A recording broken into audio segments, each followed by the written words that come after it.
Bienvenidos a Expediente Miguel, casos de crímenes reales. En el corazón de Castilla y León, Valladolid ha sido testigo de muchas historias a lo largo de los siglos, pero ninguna tan terrible como la que les voy a contar hoy. Una historia que cambió para siempre una ciudad entera. El 23 de enero de 2023, una fecha que los residentes de esta comunidad jamás olvidarán. Una fecha que marcó uno de los crímenes más brutales de la historia reciente de España.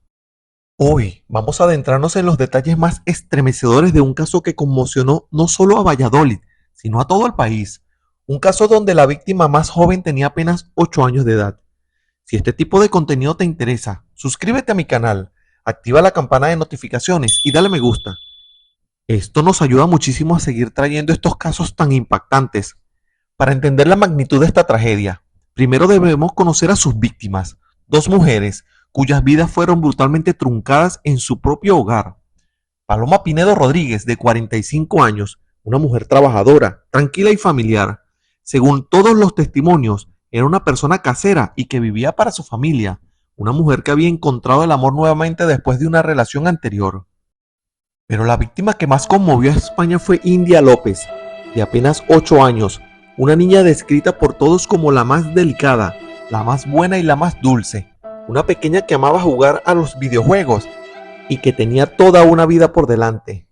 India y Paloma vivían juntas en el piso número 66 del Paseo de Zorrilla, una de las calles más transitadas de todo Valladolid.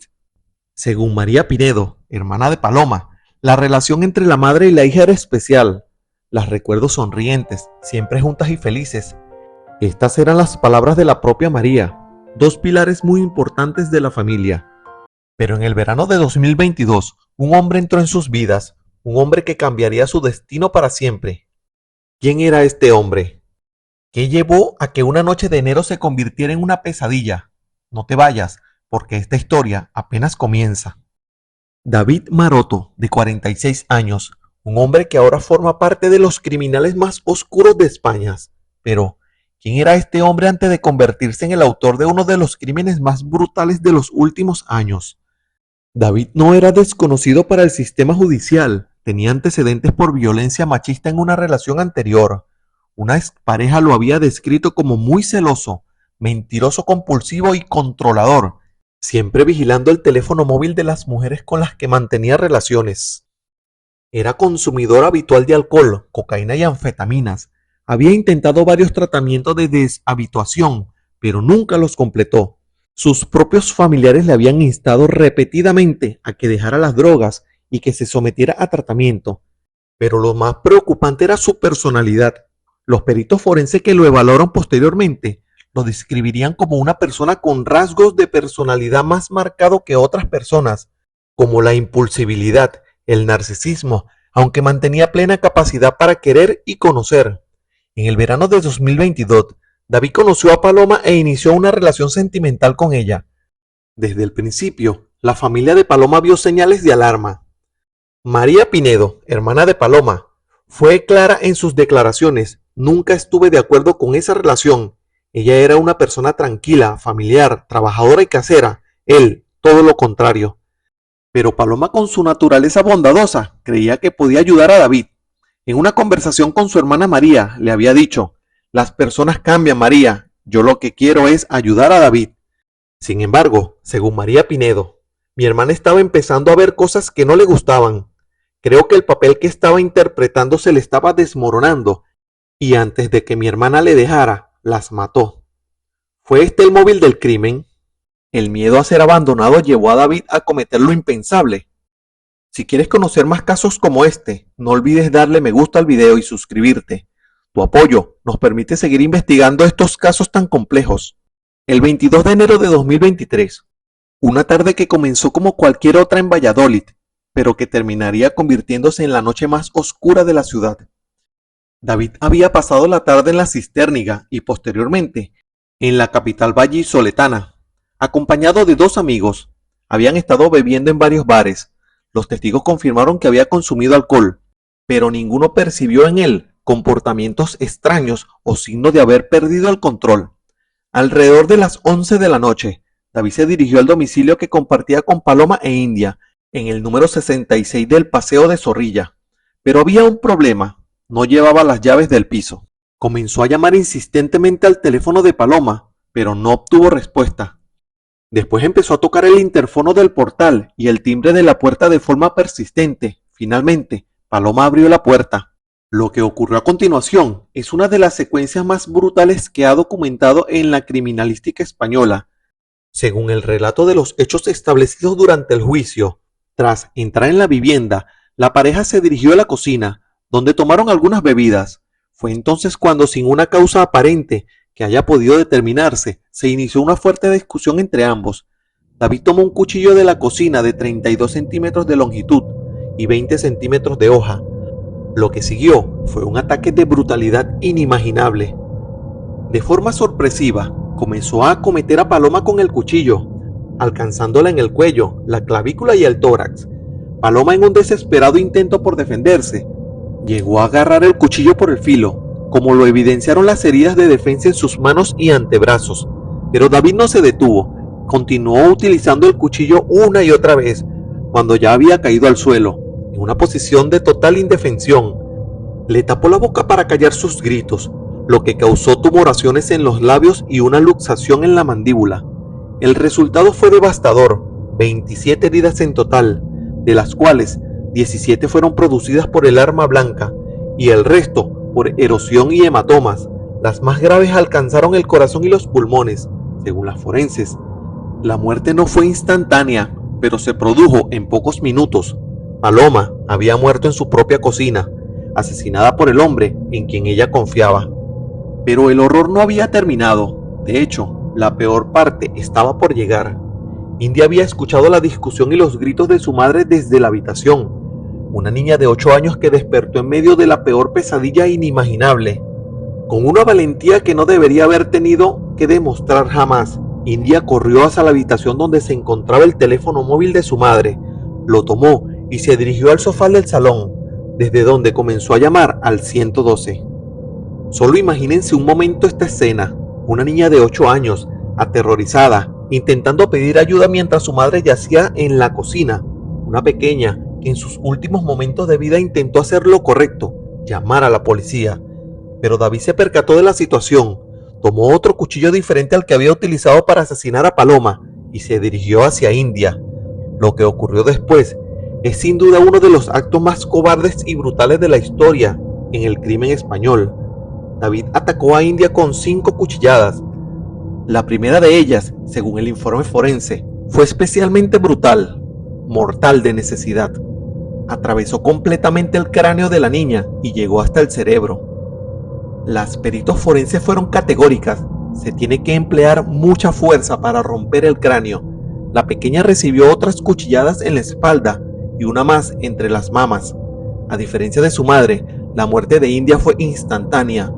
Una pequeña de 8 años que murió intentando pedir ayuda, asesinada por un hombre que conocía y en quien probablemente había confiado. ¿Puedes imaginar el nivel de maldad necesario para asesinar a una niña? ¿Qué tipo de monstruo es capaz de arrebatar la vida de un ser tan inocente? Pero la frialdad de David Maroto no termina aquí. Lo que hizo después de cometer estos asesinatos revela el tipo de psicópata con el que estamos tratando. No cambies el canal, la historia continúa. Y lo que David hizo después del doble crimen es igual de perturbador. 2 mujeres yacían muertas en el piso del Paseo de Zorrilla, una madre y una hija que habían sido brutalmente asesinadas por el hombre que debía haberlas protegido. Pero, ¿qué hizo David después de cometer estos crímenes? La respuesta te dejará helado. David Maroto, tras asesinar a sangre fría a Paloma e India, se dirigió con total tranquilidad a la habitación principal. ¿Para qué? Para buscar unos puros habanos que había comprado en un viaje anterior a Cuba. Sí, has oído bien. Después de cometer un doble asesinato, este hombre se fumó un puro en la cocina, junto a los cadáveres de sus víctimas. Un coiba que dejó a medio consumir sobre la encimera. Esta acción revela la frialdad absoluta del asesino. No mostró remordimiento, no mostró shock, no mostró humanidad. Simplemente se fumó un puro como si nada hubiese pasado. Pero su comportamiento psicópata no se detuvo ahí. Alrededor de la 1:30 de la madrugada, envió un mensaje de WhatsApp al teléfono de su exmujer con un texto escalofriante: la culpa es tuya, esta es la consecuencia. Posteriormente, llamó a sus dos hermanas para confesarles lo que había hecho y advertirles de su supuesto propósito de suicidarse.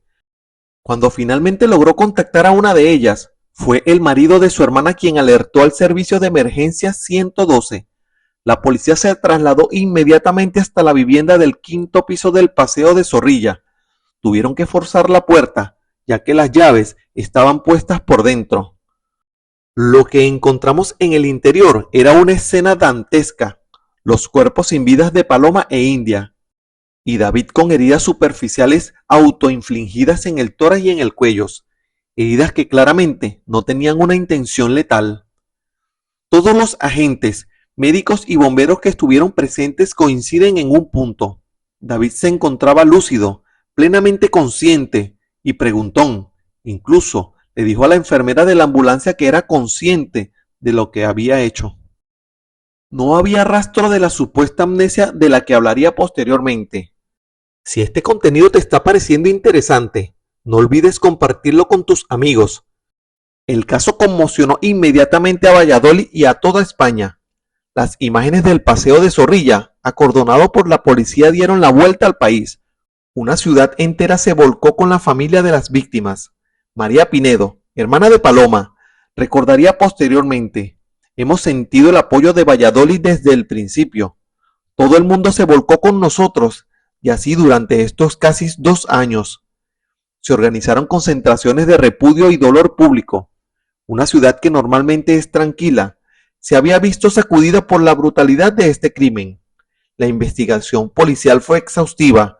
Los forenses trabajaron meticulosamente en la escena del crimen, documentando cada detalle de la carnicería que habían encontrado. David fue detenido inmediatamente y puesto a la disposición de la justicia. En un principio se acogió a su derecho de no declarar, pero posteriormente solicitó comparecer ante el juez. Su versión de los hechos era cuanto menos increíble. Alegaba no recordar nada de lo ocurrido durante el consumo de sustancias. Según él, un amigo le había dado fentanilo aquella tarde, lo que le había provocado una absoluta laguna entre las 7 de la noche del día 22 de enero hasta su llegada al hospital. Sin embargo, esta versión se desmoronó rápidamente. El testigo que supuestamente le había proporcionado las drogas negó categóricamente tal afirmación. Reconoció que habían estado bebiendo alcohol, pero aseguró que no vio a David consumir alguna droga.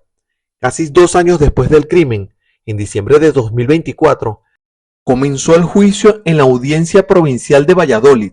Se había formado un jurado popular para juzgar el caso. Las acusaciones fueron demoledoras. El fiscal y las acusaciones particulares que representaban a la familia de Paloma, al padre de India, a la Junta de Castilla y León y a la Asociación Clara Campoamor pedían 25 años de prisión por el asesinato de Paloma y prisión permanente revisable por el asesinato de India. La defensa, por su parte, intentaba que los crímenes fueran considerados homicidio en lugar de asesinato, alegando que no había existido alevosía ni ensañamiento debido al supuesto estado de embriaguez de su cliente. Pero el juicio reservaba una sorpresa que nadie esperaba.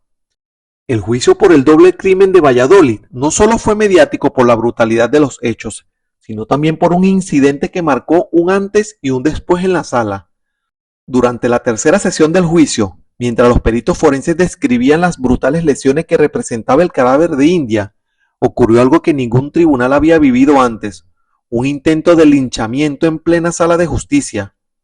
3 hombres en el entorno de las víctimas, el padre biológico de India, un hermano de este y la expareja de Paloma, se abalanzaron sobre David, gritando: asesino de niñas, cobarde, entre otras palabras.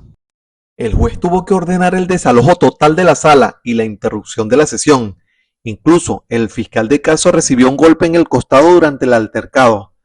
La tensión emocional había desbordado los límites del decoro judicial. Cuando se reanudó el juicio, solo con periodistas y estudiantes de derechos, David finalmente declaró.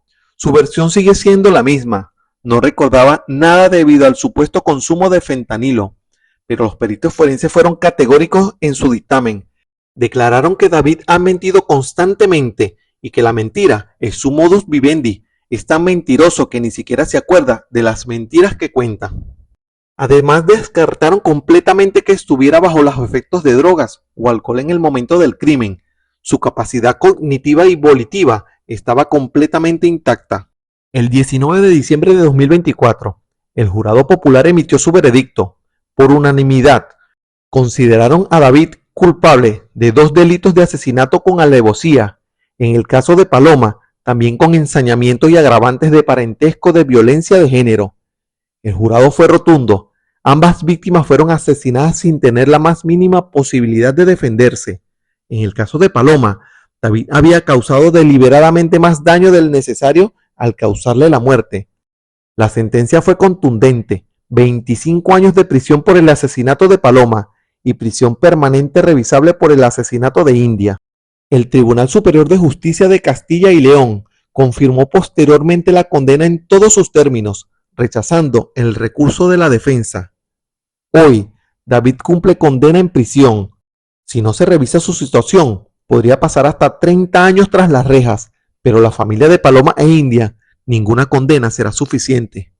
Como dijo María Pineda, hermana de Paloma, solo pedimos que se haga justicia, que pague por lo que ha hecho, aunque nada será suficiente porque India y Paloma no volverán. Este caso nos deja reflexiones importantes.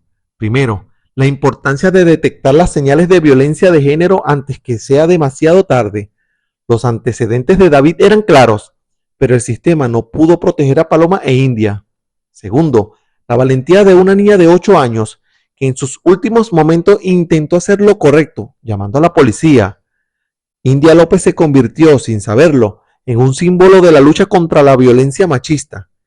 Y tercero, la importancia de que como sociedad no normalicemos la violencia de género. Cada mujer asesinada, cada niño que pierde la vida por la violencia machista es una responsabilidad de todos nosotros. El caso de Paloma e India cambió para siempre en Valladolid, una ciudad que aprendió que la maldad no entiende de fronteras, pero que también descubrió la fuerza de la solidaridad y el apoyo mutuo. Si conoces a alguien que esté sufriendo de violencia de género, recuerda que existen recursos de ayuda. Ubica el teléfono del contacto de tu país. ¿Y tú? ¿Qué opinas de este caso?